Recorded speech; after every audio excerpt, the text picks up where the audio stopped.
لکه بعضو علماو د بعضو خلکو د زنکدن واقعات بیان کړي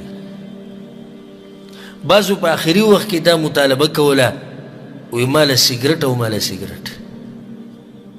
اخرنی خبره د دنیا نه دغه وګرځېده وی ماله سیګرټ بعض واقعات بیان کړي دي هغه چې په آخري وخت کې د هغه جنۍ نوم اخلي په کوم باندې چې دی مینو او د هغې سره یې رابطه وه زنکدن کې هم د هغه جنۍ نوم علي مرګ وله په دغه ټیم کې راشي ملک الموت ته وباسي اخرنۍ خبره د هغه جنۍ نوم کوم باندې چې دی مینو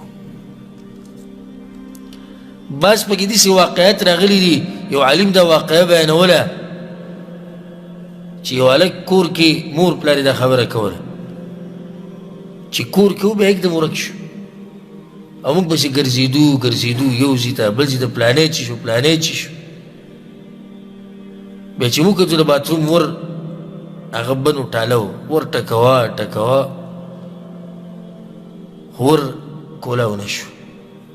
بیا هم پسې ور مات کو چې دله څه چل شوی دننه پروت چې ور مات کړو نو هغه یو خو لغړ توغړ و دویم ساعت یې وتې وه دریم موبایل کې لغړ فلم سټارټ و څلورم دا لاس یې په دې خپل ذکر باندې پروت و شهوت یې پوره کوه په دې حال کې هغه په عوام کې دننه پروت و په دې حال کې هغه په باتروم کې دننه پروت و ته به ماله څه ګرنټي راکړې وروره چې په دې ګناه کې به تاله مرګ نه راځي ماله به څوک ګرنټي راکړي وما تدري نفس ماذا تكسب غدا وما تدري نفس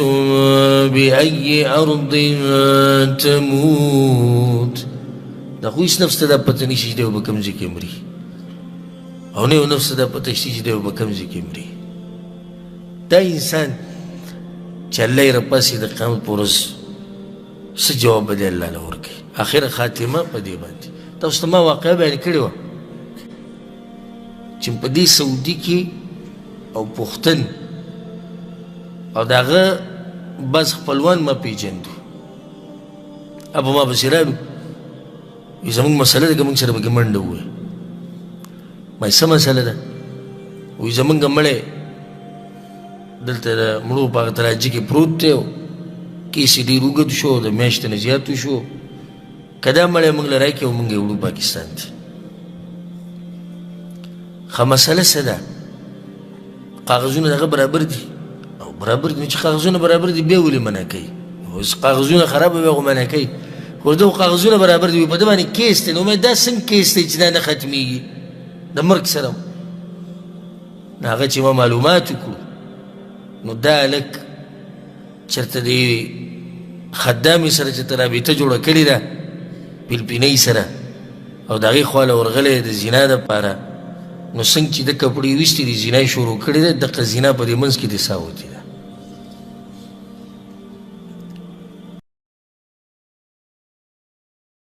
دی هلته پروت دی مړ دی الله ته مخامخ شوی دی ګورې ښه خو کیس د زنا لا چلیږي په دنیا کې د آخرت کیسونه خو ډېر غټ دي بیا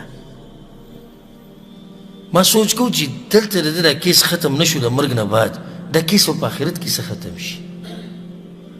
هلته به دی الله له څه جواب ورکوي چې دی الله ته مخامخ شي